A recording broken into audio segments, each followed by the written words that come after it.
Salut les amis, salut les frères, que Dieu vous bénisse.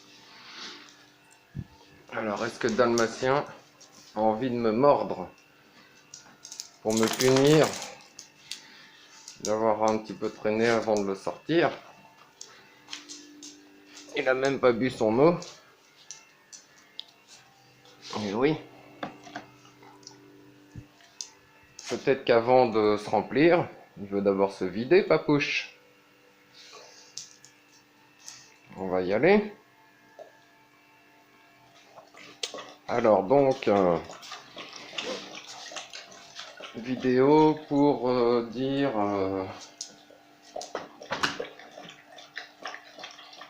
pas grand chose en fait. Je vais déjà vous dire bonjour, j'espère que vous allez bien.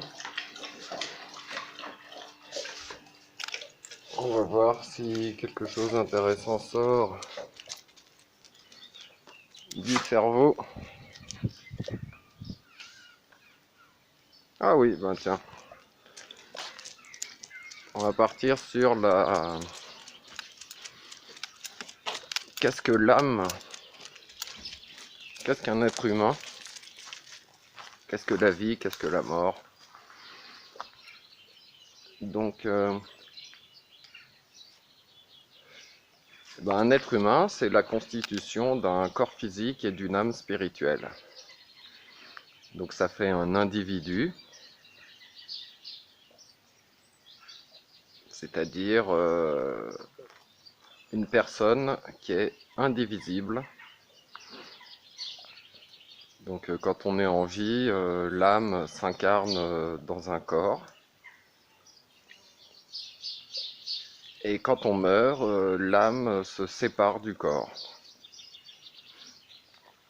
Donc l'un des deux est immortel, l'âme, et l'autre est passager, périssable, temporaire, le corps. Donc l'âme est constituée de trois puissances principales et une quatrième secondaire, temporaire. Donc on a les puissances spirituelles de mémoire, intelligence et volonté. Donc la mémoire, c'est pour connaître, se souvenir. L'intelligence, c'est pour comprendre la vérité.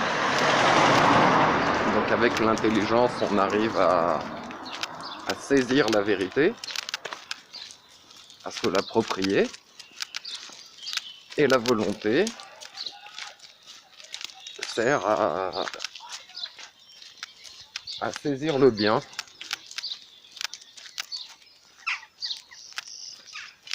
Donc on peut déjà mentalement, avec la volonté, vouloir le bien.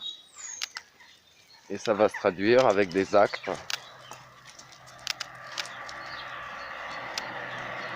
Et ça sera des preuves d'amour pour le Seigneur. Puisqu'il peut sonder nos cœurs au niveau de nos intentions.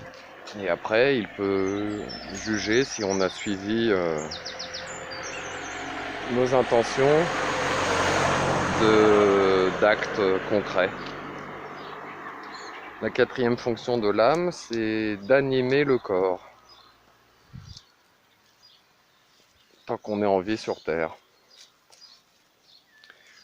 Donc, à la mort du corps physique, l'âme survit et on arrive devant le Seigneur pour être jugé.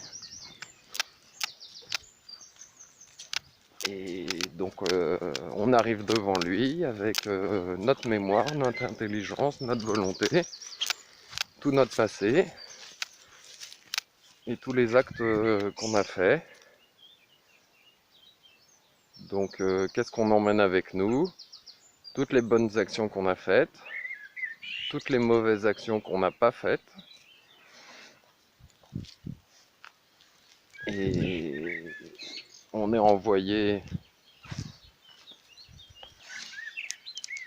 dans un état de béatitude infinie, en présence, pour la première fois, du Seigneur, qui va nous combler de ses bienfaits de manière infinie. Donc qu'est-ce qu'on fait quand on est au ciel? Eh ben, on apprécie la présence du Seigneur. Et on a tout le temps pour ça, parce que comme il est infini, c'est normal qu'il faut un temps infini pour le comprendre, pour l'aimer.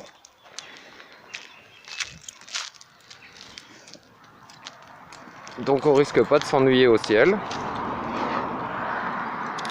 Voilà, donc dans l'âme, il n'y a que des choses immatérielles. Hein, une âme est spirituelle. Et puis il y a dans le corps uniquement des choses physiques. Donc l'intelligence, on parle parfois d'intelligence rationnelle, d'intelligence émotionnelle. Alors la différence entre les deux, l'émotion, c'est quelque chose qui est en fait une sensation dans le cœur et qui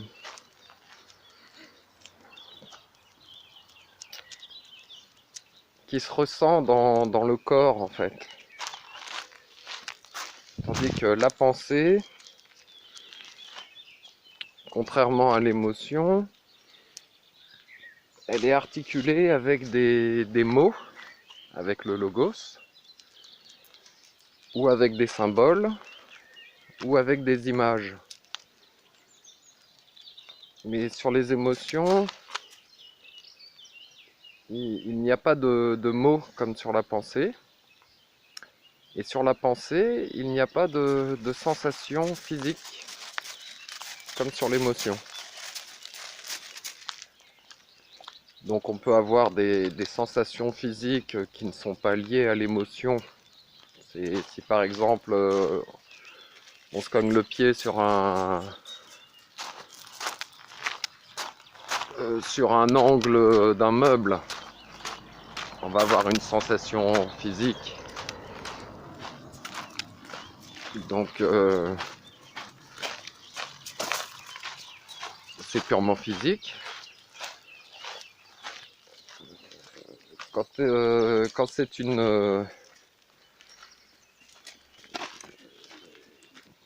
en fait, il y a des sensations agréables ou désagréables. Donc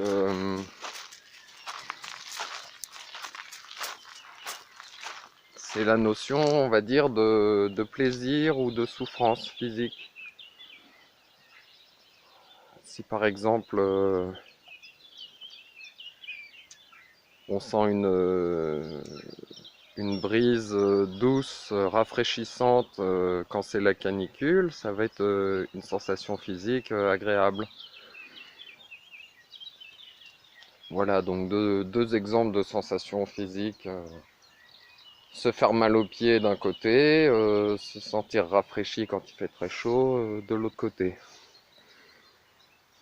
Donc plaisir, souffrance. Voilà. Sur l'émotion, je dirais que c'est la notion de bon ou de mauvais.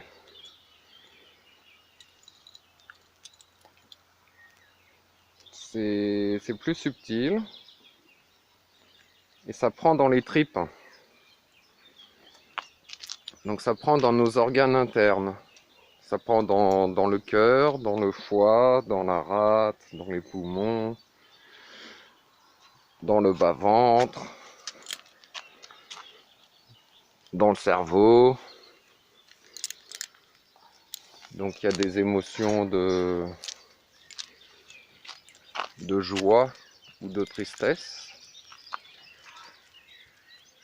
de confiance ou d'inquiétude. Voilà, se sentir épanoui, rassuré, ou au contraire se sentir malmené, inquiet. Alors je ferai une petite recherche pour vous donner une liste plus ou moins exhaustive des émotions, pour faire un petit peu un classement entre ce qui est émotion et ce qui ne l'est pas.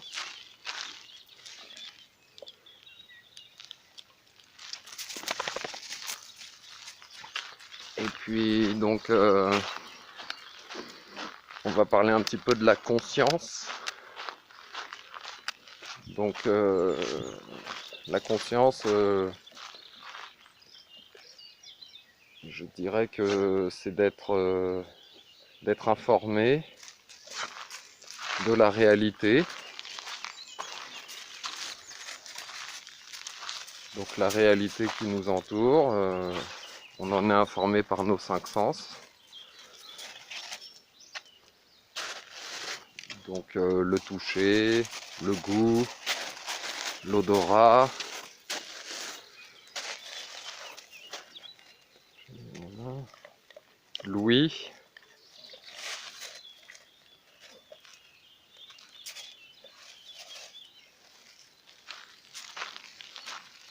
et qu'est-ce qu'il y a d'autre?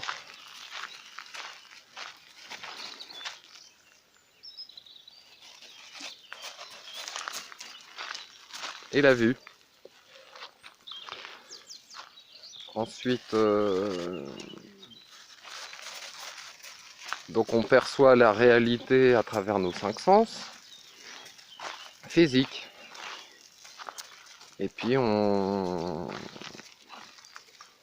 a l'intelligence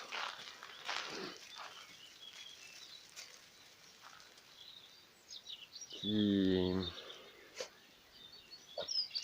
Notre propre intelligence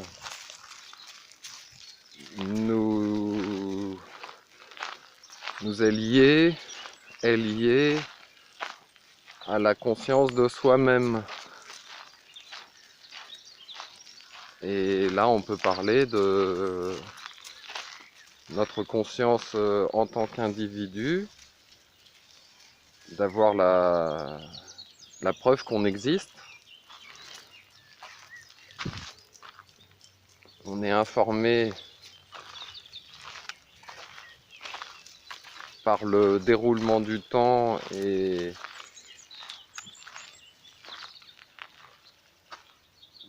les actions qui prennent place dans l'espace et dans le temps.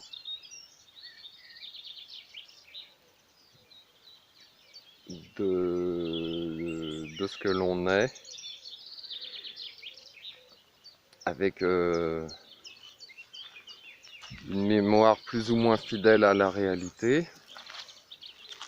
Et donc notre ego, en fait, c'est notre personne, c'est notre conscience d'être un individu, c'est la conscience d'être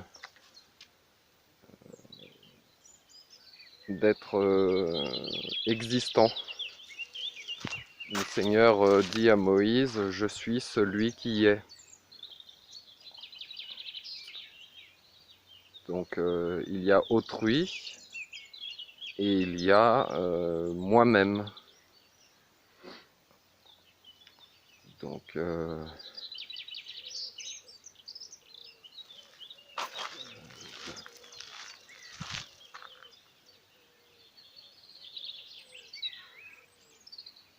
ego, en fait, c'est le jeu, c'est le moi.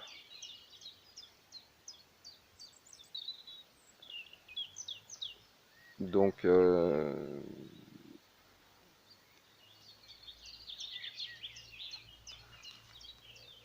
il peut y avoir un conflit entre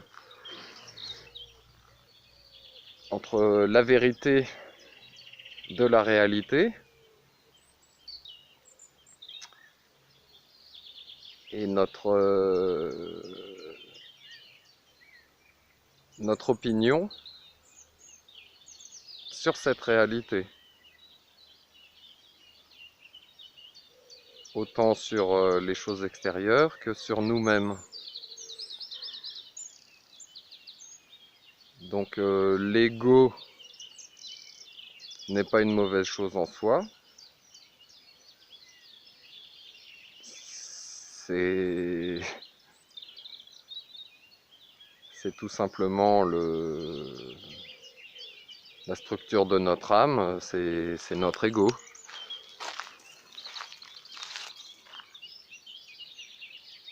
Et la conscience, c'est plus un outil.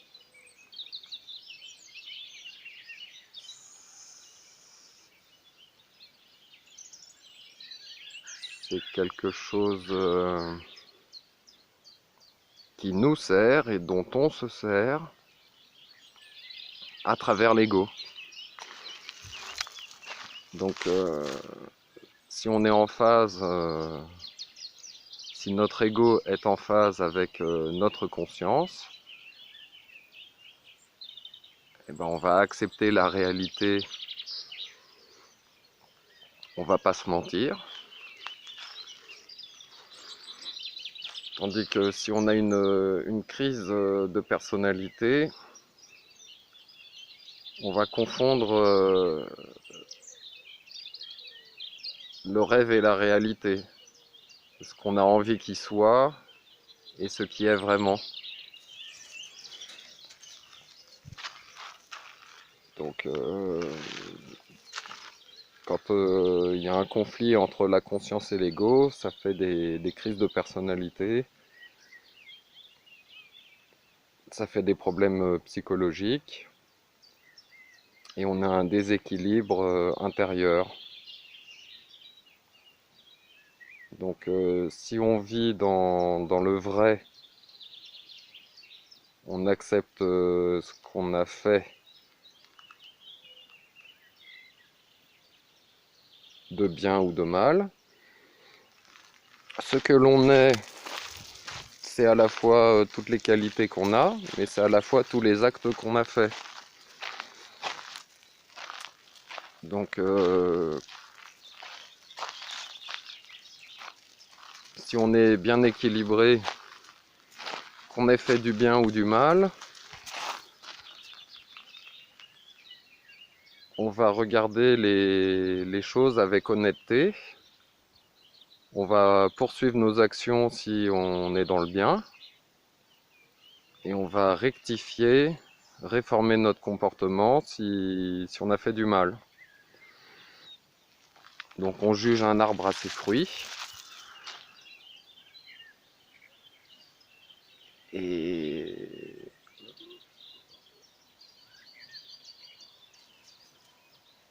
si on a fait du bien, si on est catholique et qu'on est en état de grâce, on bénéficie des dons du Saint-Esprit et des fruits du Saint-Esprit. Donc pareil, je vous mettrai la liste dans le descriptif, la liste exhaustive. Et puis si à l'inverse,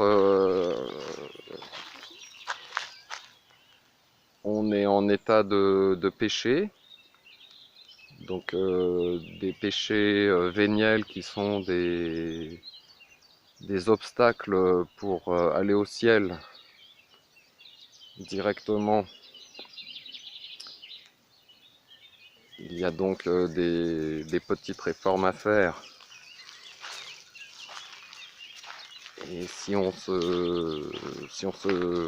voit honnêtement et qu'on accepte la situation, on accepte le constat et on trouve les ressources pour changer la situation, pour changer notre comportement. On va faire des efforts en demandant l'aide du Seigneur.